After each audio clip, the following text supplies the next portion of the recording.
This is Hannibal here from the HannibalTV.com. It appears WWE wrestlers that are no longer with the company, the Maximum Male Models, who, by the way, have interviews on this channel.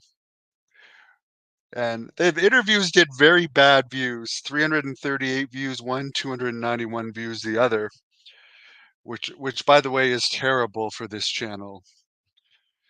A bad news update will get that much, but somehow they earned an AEW opportunity. I just want to say one thing. One thing. I don't understand AEW, why I've got 246 million views on my channel, over 382,000 subscribers. I'm literally one of the best known wrestlers in Canada, and I can't get an AEW match. I find that very interesting. And yes, I am a little bitter of that because I want some of that money, and I legitimately would be better than a lot of these quite frankly nobodies that they have under contract.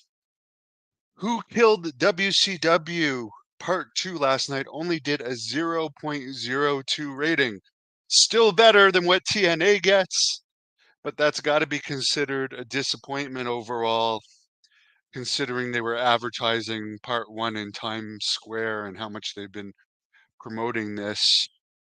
One thing they talked about in this, and I'm gonna watch the whole thing, but they went into the Goldberg kick on Bret Hart thing, which again again, out of all the matches Bret Hart's had in his career, you're gonna say that all of the other contributions that he could have had to concussions, it's all because of that one kick.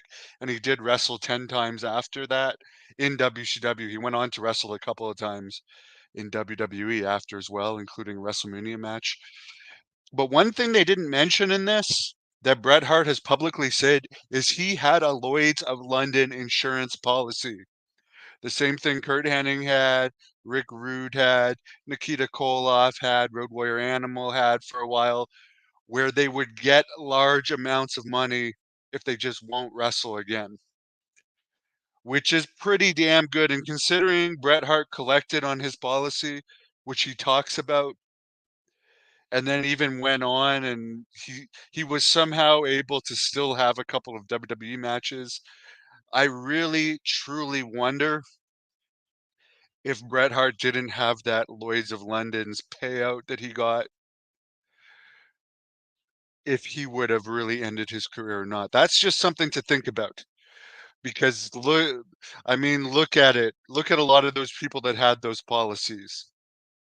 Just look about the situation. Nikita Koloff even said to me in an interview he could have come back, but he chose not to because it was better to collect on the policy. Watch my shoot interview with Nikita Koloff if you want. Why nobody takes that into account when talking about this career-ending injury, which, by the way, wrestling's rough. It's not ballet. Accidents happen. I don't feel sorry for Bret Hart. He's a multi millionaire. Okay. I feel sorry for people bouncing that get head injuries and then don't get paid if they don't continue to work, or poor people, not multimillionaires. It's too bad it happened, but there's a lot of fishy stuff to do with that injury that they didn't talk about in this. Even Dave Meltzer said that, and I heard him say this on the Wrestling Observer Radio,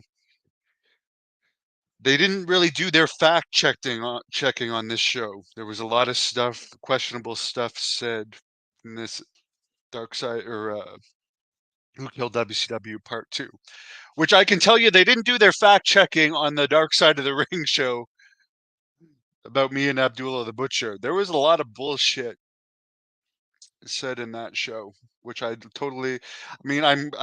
still find their documentaries more entertaining than wrestling. I'm gonna watch it still, but I did definitely lose respect for Dark Side of the Ring after they did their Abdullah the Butcher episode, which was full of pure lies. AEW is letting AAA use their talent. They also have a deal with CMLL. As far as this WWE collaboration with Noah, at one point, according to Dave Meltzer, Triple H was in talks about starting an NXT Japan affiliate with Noah. Apparently, whatever deal is going to be announced on Saturday between WWE and Noah, Simon and Nokia, who I've interviewed, is going to be involved in the deal. New Japan, which is less popular than ever right now, is an ally of AEW. So this affiliation with Noah and WWE might be a way of battling AEW and New Japan. This new Marigold women's wrestling company is just going to do 4 big shows a year using some WWE talent. And WWE is going to be using their main star, Julia, later on in the year. WWE seems very open to this Marigold affiliation. As far as this Conor McGregor fight that's supposed to be happening in about 16 days, there's still a lot of questions on whether it's going to happen or not. We don't know what's really up. Doesn't appear it could be a money issue. Only time will tell if that fight actually happens or not. That's all the news for now. Have a great day. I'm going off to the gym. I will watch Who Killed WCW Part 2 later and do a review.